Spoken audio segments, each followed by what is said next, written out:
We ran into a very hungry, aggressive Vanderbilt team.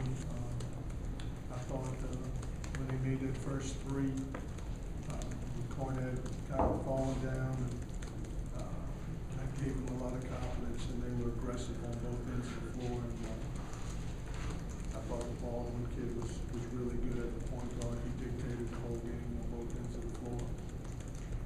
Coach, have you gotten accustomed now to starting to see teams that approach you guys as this is the team we have to beat, this is the target type team? Somewhat, but this was more about Vanderbilt just being ready to play. I've known Kevin a long time, and I've got a good friend who said when Kevin Stallings' back's against the wall, that's not a good time to be coming to play. You got to give them credit. I thought Jones set the table for him inside, was very aggressive. Cornette hit that three, and that gave him, he used with confidence, and then Roberson. They just were outstanding tonight. Was there a sense of urgency or desperation, did you notice out there tonight, that maybe you hadn't seen in film or anything? With Vandy? Yeah. I don't know about that, but I know they were really good. We're up 28-24, and had opportunities to put some doubt, in the first half. And I thought Wade Baldwin every time we had a chance to separate them. They made some really good plays, and he did a good job of dictating both ends of the floor. How much momentum did you feel like you had there, or with 3.5 to go when you cut it to 10? Did you feel like you were kind of right on the verge? Yeah, I mean, we cut it to 10. We still had time, and then again, Baldwin drops the ball, and hits a big layup. He just made every big play. Cornette was outstanding. They made 13 threes.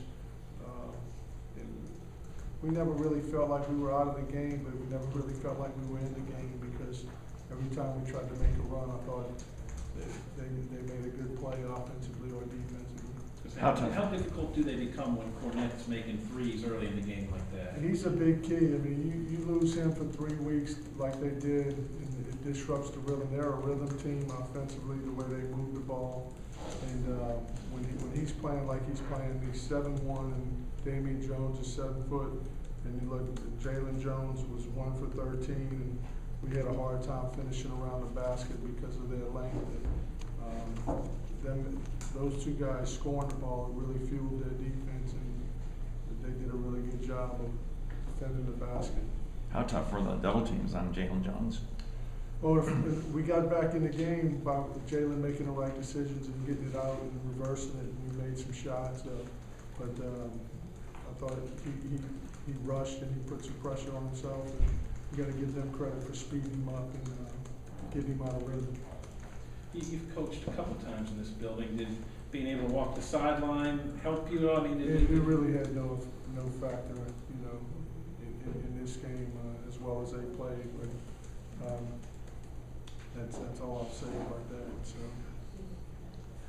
Billy, how frustrated, or if you could put it that way, are you about the way y'all look so good when you're at home and y'all can struggle? We've won 3 games on the road, and I don't think anybody else in the league has won 3 games on the road. So, that's hard for me to really gather from a frustration standpoint. We had a chance to beat Arkansas and didn't play well, got in foul trouble, and then we lose against, I thought, Vanderbilt was picked second in the league for a reason. They've got a really good team, and they're healthy now, and they're at home, and they're tough to beat here. We do need to play better on the road. I thought the organization from our guard spot at the top, we didn't do a good job of getting us in offense. I thought we took some quick shots, and we didn't execute like we needed to. And, we are better at that position at home for sure. We have been the last 2 games for sure. All right, thank you. Thanks, Coach.